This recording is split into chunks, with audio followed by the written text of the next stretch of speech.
Oi, eu sou Dani Rosolém, editora do Projeto Draft, e você acompanha agora mais um episódio do Drafters, um videocast que apresenta grandes conversas com gente inspiradora sobre temas urgentes. E o papo da vez é sobre cannabis medicinal e bem-estar. Geralmente, quando se fala sobre cannabis medicinal, ela é associada a doenças graves, como Alzheimer, Parkinson e epilepsia. Mas estudos recentes indicam que a cannabis medicinal pode ser usada para tratar problemas mais cotidianos, como ansiedade e insônia. Uma pesquisa publicada no The Journal of Clinical Psychology, por exemplo, indica que o uso de canabinoides pode reduzir os níveis de ansiedade em até 58% dos casos. Foi nessa frente que a Umora decidiu atuar.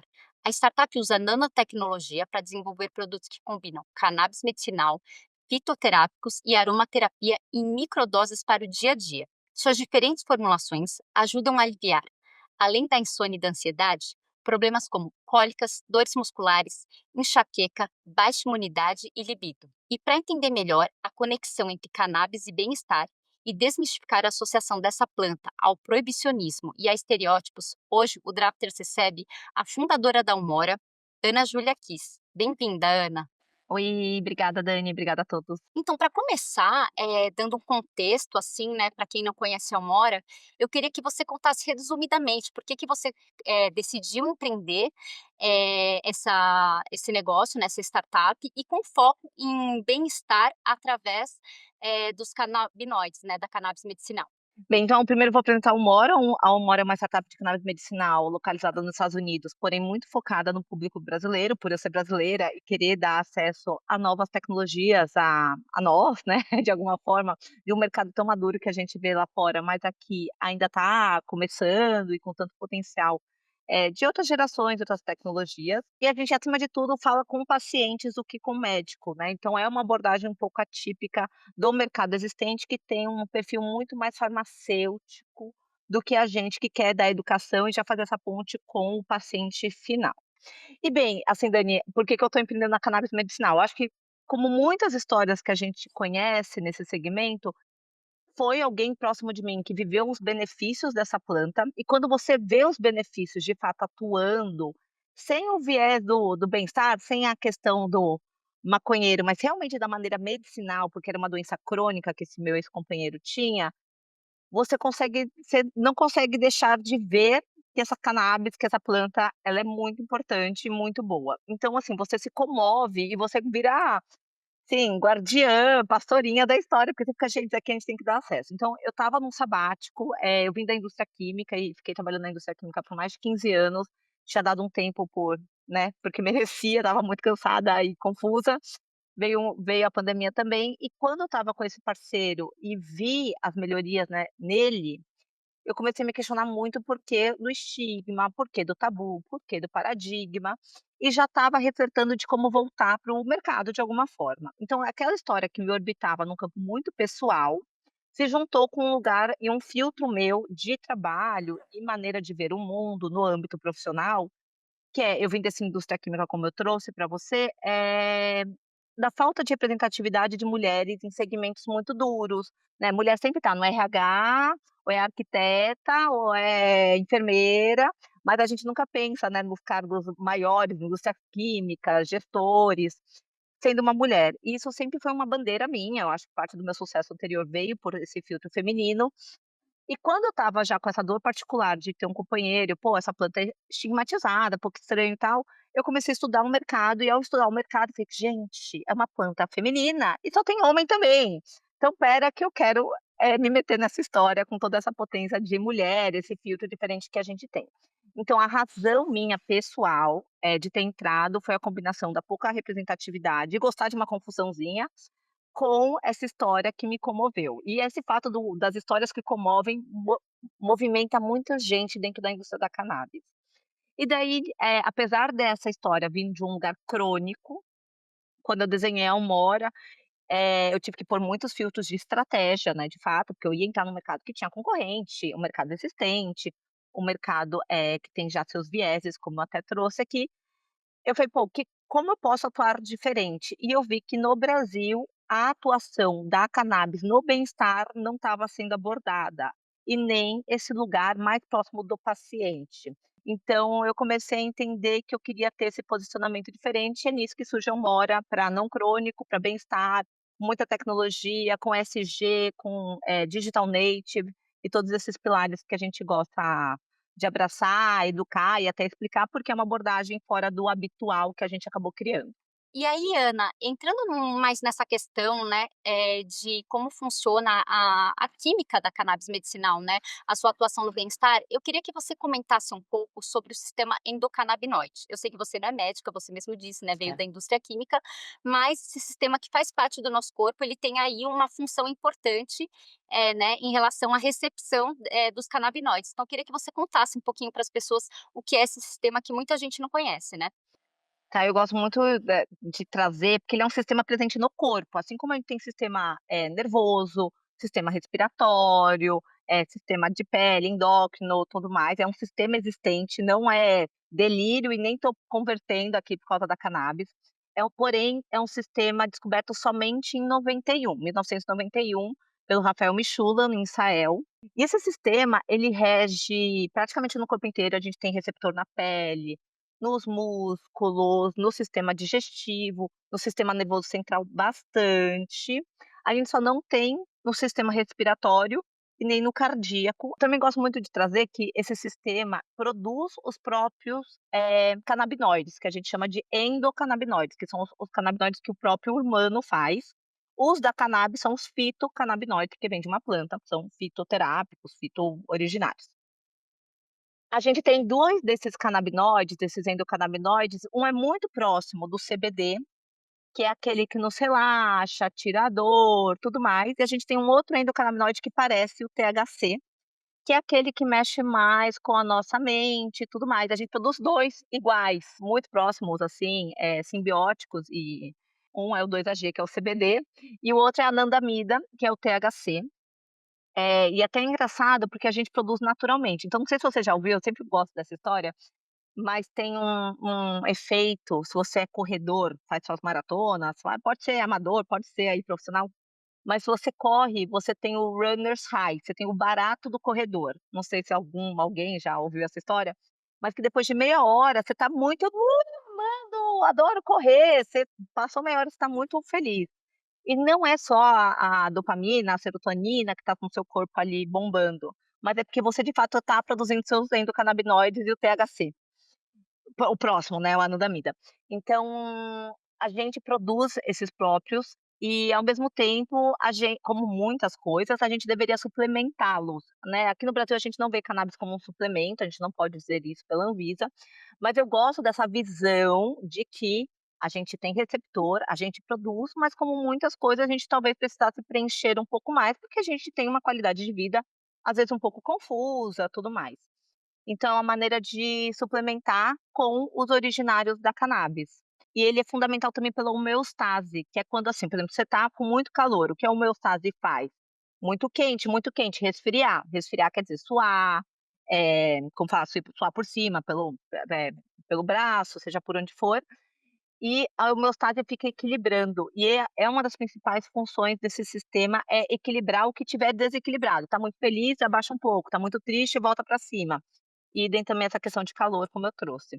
Então ele é um sistema fundamental, recém-descoberto, mas a gente fazia uso de uma medicina que nos contribuía, independente da gente entender ela na parte técnica e dura, né. Você falou dessa questão da corrida, né, e agora eu entendo os meus amigos que amam correr, ainda não cheguei nesse nível, mas quem sabe, né, é isso que tá trazendo aí esse barato, esse amor pela corrida.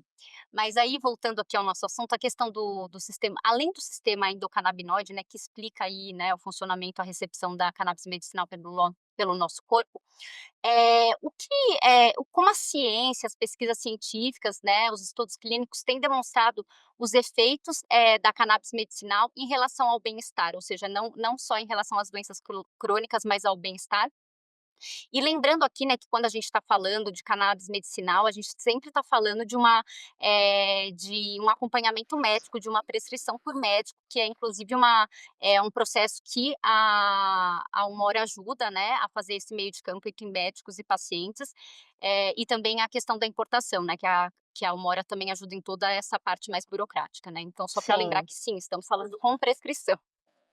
Não, e eu gosto, assim, em mercados maduros a gente vê que chega uma hora que o letramento é tamanho na sociedade que a gente pode se autocompreender, né, assim como a gente faz com tantas coisas. Aqui no Brasil eu fico ainda muito feliz da necessidade de ter a interação com o médico e a necessidade impositiva da prescrição, só quero trazer isso, porque eu acho que a gente ainda precisa educar. Então, ao passar por essa ponte, que às vezes, óbvio, para venda é uma fricção, mas eu como pessoa que estou aqui na causa, eu vejo como muita vantagem passar por esse momento médico para a gente letrar, quebrar o tabu, compreender, tirar dúvidas, seja lá qual for a sua origem aí. Então aproveite que você vai falar com o médico, tire dúvidas, passe por esse letramento e tudo mais. Sobre os estudos, assim, Dani, bem, cannabis está cada vez maior e vários mercados existem, os números estão virando bilhões e que lindo maravilhoso, mas ainda tem muito tabu e é recente, como eu trouxe. Então ainda tem poucos estudos, clínicos e homogeneizados, assim, para que tem selos como a gente faz com as grandes medicinas duras, sintéticas, que a indústria farmacêutica normalmente nos apresenta. Porque, por exemplo, até nos Estados Unidos que, é o mercado mais maduro, os Estados Unidos ainda não tem federativamente aprovado cannabis, então cada estado foi aprovando o seu lá, o que dificulta ter estudo padronizado, dos benefícios, então cada estado roda baseado na sua lei. Idem aqui, aqui acabou-se de permitir a importação para estudo, até então não podia, era assim, era muito difícil a Unifesp conseguir uma amostra, a Embrapa conseguiu uma amostra, sabe, tipo, era uma luta. Então os estudos, existem, essa biblioteca, de bibliografia é muito ampla, ela é existente, mas não na grandeza que a gente está acostumado como as outras medicinas, porque tem esse tabu, essa necessidade além do controle e tudo mais. Para patologias, crônicas, eu falo que primeiro tem um lugar que é quando você para de ver uma criança convulsionar, quando você para de ver um senhor que tem Parkinson parar de tremer, assim, você não precisa nem de muito estudo clínico, você tá vendo e comove muito. A cannabis medicinal nesse lugar crônico comove, porque você vê as pessoas transformarem na sua frente em questões de semanas, assim, e depois e provavelmente depois de muitos testes e tentativas com vários sintéticos e abordagem, e mães e cuidadoras e parceiros fazem o que tiver que fazer. Mas no bem-estar, as pessoas bem, não elas acham que estão vivendo bem-estar tomando pílulas, mas elas estão muito distante do corpo delas, então às vezes elas não observam. Então no bem-estar a gente tem uma outra sutileza. No bem-estar, essa entrada, vem para um lugar de renivelar o que se perdeu, mesmo que seja pouquinho. No crônico tem que ser dosagens e miligramagens maior. No bem-estar a gente tá falando de dosagem de 5 miligramas diário, uma coisa muito pequena, sabe. E os estudos, vêm desse lugar da gente também ser um movimento civil pedindo. Então, assim, nunca vai vir, raramente veio na cannabis, de cima para baixo do órgão regulatório. Então eu falo assim, quem gosta desse assunto, quem quer conhecer mais essa medicina, se junta, vira paciente, vira uma estatística, faz a jornada inteira, porque aí sim a gente tem, aqui no Brasil são 630.000 pacientes. Isso é quase um de estudo já, sabe. A gente começa, né, poder compartilhar nossas histórias, é já começar a trazer isso, mas formalmente ainda é uma maneira muito solta, na minha opinião, e na indústria farmacêutica habitual que a gente tá.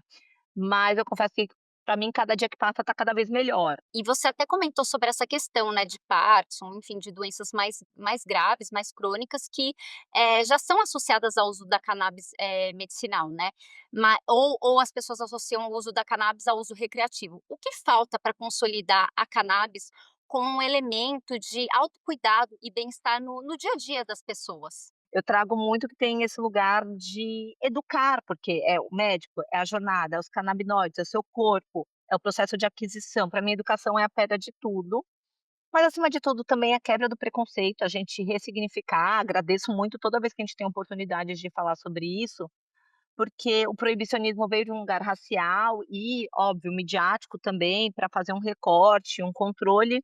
e hoje a gente tem que também usar da mesma mídia que um dia, né, teve esse viés, para a gente poder trazer que não, tá tudo bem, eu sou uma mulher funcional, ativa, empreendedora, empresária, e, né, podendo viver os benefícios da planta.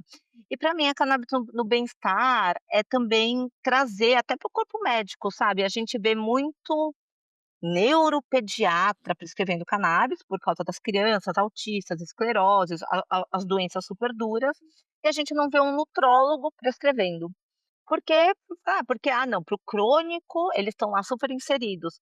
E esses médicos do nosso dia a dia, gineco, endócrino, nutrólogo, ainda não estão se capacitando tanto nessa medicina, porque ainda está: "Ah, não, é para o crônico". Então, para mim, é educação em todas as camadas, inclusive a gente também, como marca, participa de simpósios, ajuda o médico nesse letramento, e no bem-estar a gente entender eu gosto muito da visão do fitoterápico, né, eu acho que não é só a gente quer tudo pequenas soluções, uma cápsula, quando é a natureza que é a grande solução, né, eu falar a Amazônia em pé, óbvio, ela é muito importante por causa do pulmão do mundo, mas mais do que isso, né, é uma biblioteca de moléculas lá imensurável, então a solução está na natureza, né, a magia do mundo está na natureza e a gente tem o bem-estar vem disso, não vai ser no sintético, no químico. E, ô, Ana, você comentou, né, sobre essa questão de, por que que um ginecologista, né, uma ginecologista, ela não receita cannabis, e a Umora, ela tem muito esse foco na saúde da mulher, né, que é uma coisa relegada pela ciência, os corpos femininos, né, não são tão estudados, e a Umora tem soluções para cólica, para TPM, né, para libido. Então eu queria que você comentasse um pouco como a Umora atua nesse sentido, com esse olhar na saúde feminina, e também, quais são os avanços na pesquisa sobre cannabis medicinal que mostram o impacto, né, da cannabis, nessas dores, da saúde da mulher, né, nesses problemas que só quem sofre sabe bem como que é, né. Ai, sim, gente, toda vez que eu vou num ginecologista eu fico perguntando quem inventou a cadeira, sabe, e fico me questionando bastante sobre isso. E sim, somos menos estudadas em tudo, né, e, né, por isso a importância da liderança feminina, até, né, na razão de existir como empresa, né, e por que que a gente quer atuar. Bem, a gente tem 2/3 produtos, a gente tem 2 produtos da Umora e um é uma parceria, 2 produtos da Umora desenhados para, a mulher, apesar que a gente sabe que todos os nossos produtos são para pessoas de alma feminina, incluindo homens, e metade do nosso público é homem, então, o dado estatístico no final é que a gente tem bastante cliente homem sim. Mas a gente tem um produto de TPM, e daí o CBD te ajuda muito a reduzir a dor da cólica, mas o nosso produto pontualmente também tem uma erva que chama Vitex agnus, que relaxa o útero, e também tem magnésio e B12 que ajuda na produção de serotonina, né, porque quando a gente tá com TPM a gente vai comer chocolate, porque sabe que chocolate produz serotonina, então a gente já te evita de comer o chocolate de alguma forma. E a gente tem um outro produto que é de performance, que pode ser sexual ou esportiva, tem muito homem que usa também para pré-treino e mulher também, mas tem gente que usa para questão de libido, porque daí ele tem cogumelos que daí nessa questão, a cannabis ajuda a te relaxar, a estar com menos dor, e estar um pouco mais preparada para aquele momento que vai exigir de você algum esforço, mas também é uma fórmula, né, como tudo da Umora, a gente formula os produtos, e daí tem 2 cogumelos que ajudam na testosterona e uma erva que eu adoro o nome, que é a erva do bode tesudo, adoro, assim, eu fico sempre meio tipo: "Gente, quem que deu o nome dessa erva?". Que é um vasodilatador, né, que eu brinco, se até o bode tá tesudo, por que não? E o terceiro produto que não é nosso, mas é uma collab, é com a Fio, que daí não precisa de prescrição, gostaria de dizer, a Fio é uma startup liderada por mulheres também, focada no bem-estar, íntimo feminino e autodescoberta, tudo mais. E a gente fez uma parceria com elas com um produto terpenado, que daí o terpeno são outras moléculas que tem na cannabis em outras plantas, que também estimulam o sistema endocannabinoide, não na mesma potência, mas fazem ali uma cosquinha. Então a gente quis dar acesso a isso de uma maneira um pouco menos complicada e lançou com elas. Sobre os estudos, endometriose está bombando, esse estudo está bem consolidado sobre os benefícios da cannabis, nisso.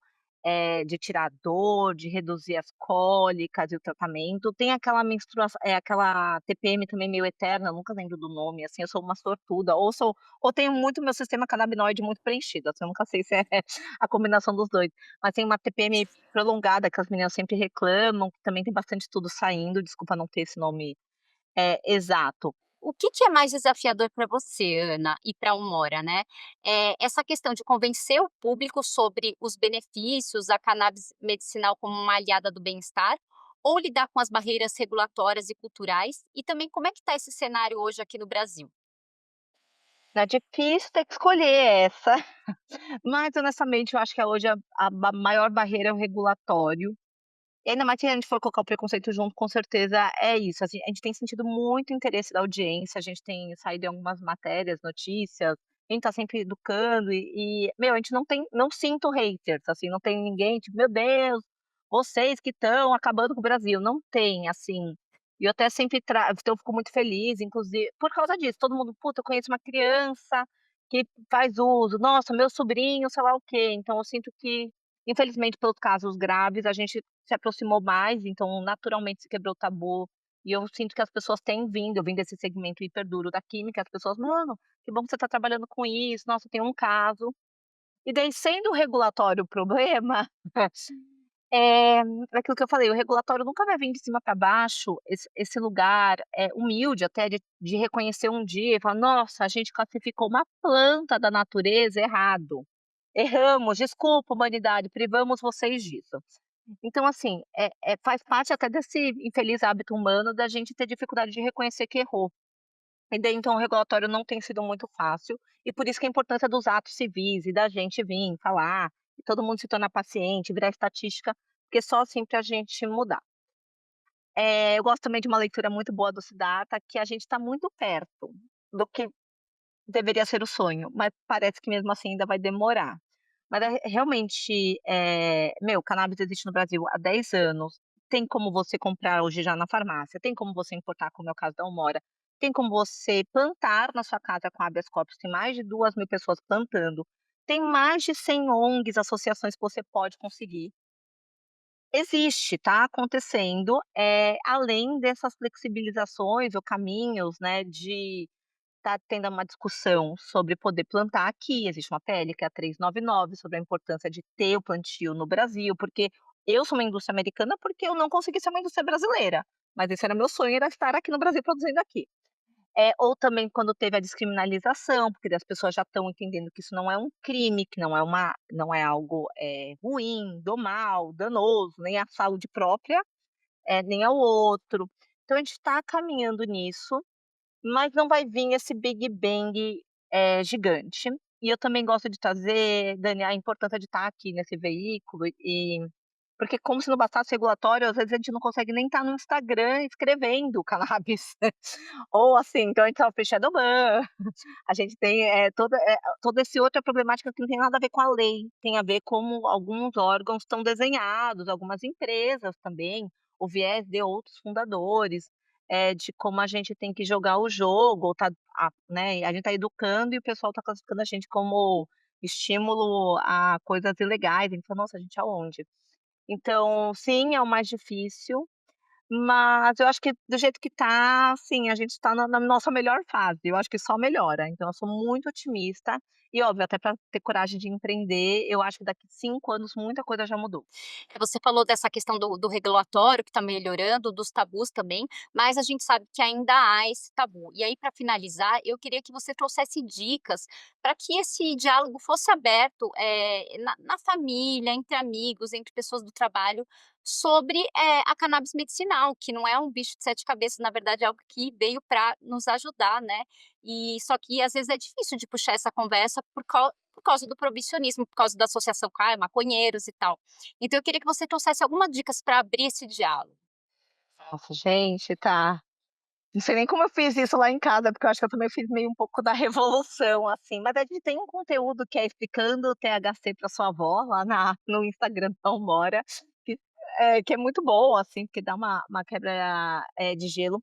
Mas eu gosto muito de um filme que está disponível gratuitamente no YouTube, que é o Ilegal, É um filme que acabou de fazer 10 anos, que é um filme que não tem como você é isso, assim, você vê uma criança melhorar, evoluir, não morrer, por causa do uso disso. Então, assim, você esse filme é muito bom, comove, você chora, quem trabalha com cannabis chora muito, se te sensibiliza muito. E uma outra coisa, para mim, o melhor argumento, acima de tudo, é que é uma planta da natureza. Eu queria que a gente tivesse metade desse questionamento que a gente tem com a cannabis, com o plástico, com coisas sintéticas, com o tanto de açúcar, modificado que a gente coloca, sódio, né, essas coisas todas, quando é algo que a natureza, deu. Então, para mim e tem movimentos religiosos que falam de cannabis, então o Padre Ticão que faleceu, mas era uma liderança, católica que fazia essa pauta, então assim, independente da sua crença, tem alguém falando. Tem hoje tantos vídeos, tantas associações, que a gente pode ver tantas evoluções que é difícil negar, sabe.